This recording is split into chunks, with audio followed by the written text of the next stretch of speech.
Dhurandhar The Revenge, the most awaited sequel, is directed by Aditya Dhar and stars Ranveer Singh, Arjun Rampal, Sanjay Dutt, and Rakesh Bedi in the lead roles. But before talking about this film, I would like to talk about the original Dhurandhar. And at least it would give you some idea of where I am coming from.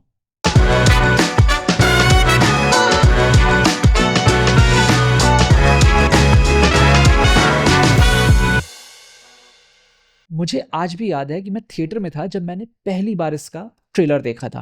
And what I thought was that it's a typical south Indian-ask hyper violent masala film. And clearly I was not interested. But फिर film release होती है और reviews आने शुरू होते हैं. Critics and audiences alike were raving about the film. So finally, I decided to watch it. And honestly, it's outstanding. Everything from story, acting, direction, music, editing, everything works. और मैं genuinely feel करता हूँ कि धुरंधर film making में एक achievement है. और अब बात करते हैं इस फिल्म की. Well, I was disappointed.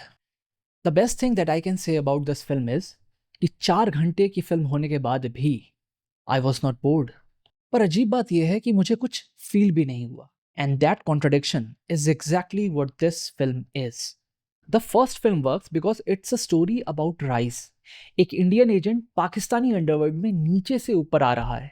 वो स्ट्रगल करता है, ग्रो करता है, and by the end he becomes the undisputed champion of Lyari. और यहीं से हमें एक क्रूशियल शिफ्ट देखने को मिलता है फिल्म में, because he is already at the top. So basically, there is nobody left to question him. और फिल्म हमजा अली को अब एक आम इंसान की तरह नहीं बल्कि एक मिथ बना देती है.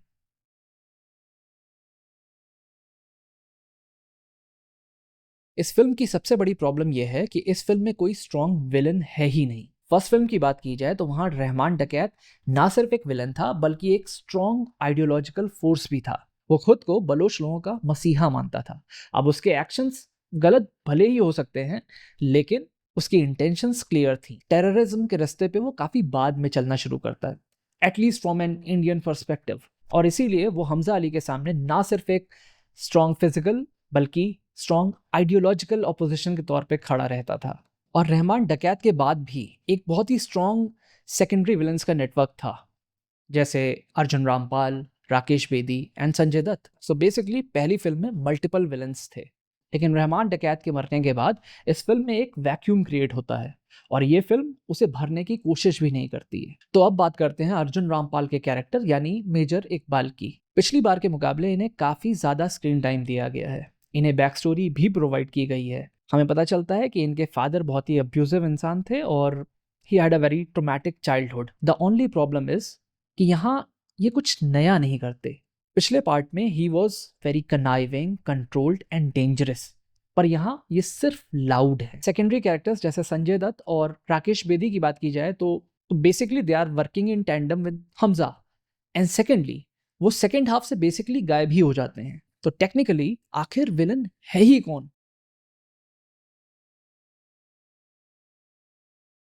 The second problem that the film has is that there are no stakes and hence no consequences.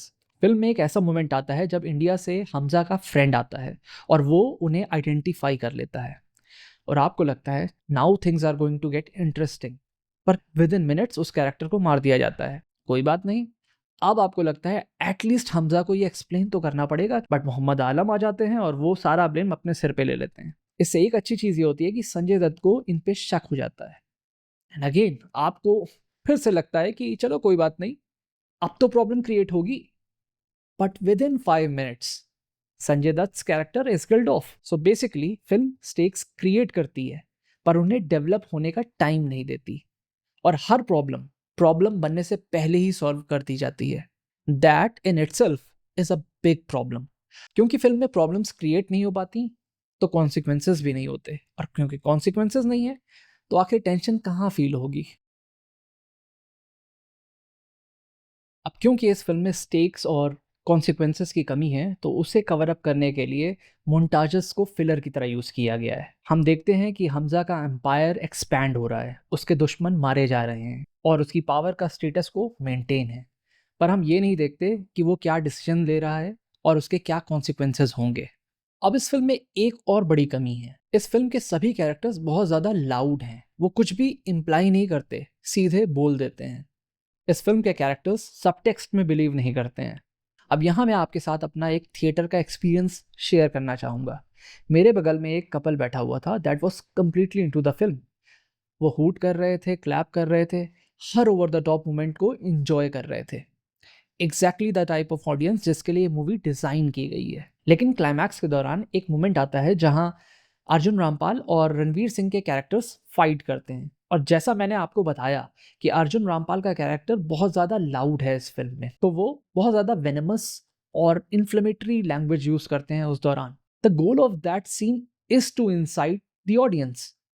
पर मैंने एक चीज़ नोटिस करी, बाकी सबको छोड़िए, इवन वो कपल भी उस दौरान शांत था, चुप रहा। No claps, no reaction. उन्हें भी लगा ये कुछ ज्यादा हो गया। अब जब ओरिजिनल धुरंधर रिलीज हुई थी तो उसने ऑडियंस को दो कैंप्स में डिवाइड कर दिया था। एक जो फिल्म में दिखाई हर चीज को सत्य वचन मान रहे थे, और दूसरे जो हर चीज को प्रोपोगेंडा कह रहे थे। मैं अपनी बात करूंगा, मुझे लगता है रियल इवेंट्स काफी हद तक लेगो ब्लॉक्स की तरह होते हैं। अब हम सब ने लेगो ब्लॉक्स के साथ बचपन में खेला है। In itself Lego blocks scattered होते हैं, डिसऑर्गेनाइज्ड होते हैं और डिस्कनेक्टेड होते हैं।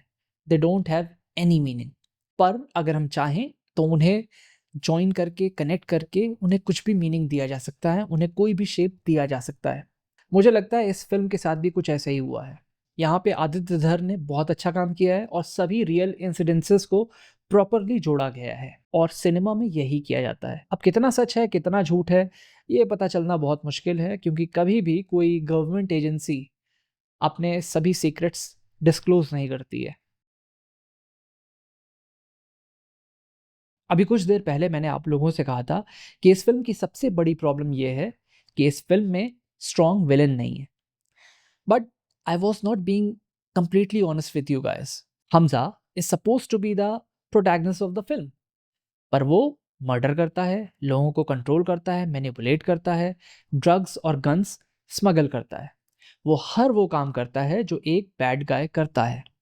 Now I know, I understand that he doesn't want to do that, he has to do that, but there should be some amount of culpability. Dark Knight का एक famous dialogue है, you either die a hero or live long enough to see yourself become the villain. Power इंसान को कैसे corrupt करती है। अब ये एक बहुत ही पावरफुल थीम हो सकता था, बट अनफॉर्चुनेटली क्योंकि ये मूवी रियल इवेंट से इंस्पायर्ड है, ये फिल्म इसे एक्सप्लोर नहीं कर सकती, क्योंकि ये फिल्म चाहती है कि हम हमजा को सिर्फ एक हीरो की तरह देखें। So as a cinephile, a completely missed opportunity. So ultimately, how is Dhurandhar the revenge? First of all, it's not a bad film. It's a different kind of film. The first one was about becoming powerful. This one is about being powerful and what one does after gaining power. And these two are completely different animals. And that is the problem. ये film 4 घंटे तक आपको engage जरूर रखती है, पर आपके साथ कुछ नया छोड़कर भी नहीं जाती। और शायद इसीलिए, अगर ये पहली फिल्म होती तो शायद धुरंधर धुरंधर ना होती।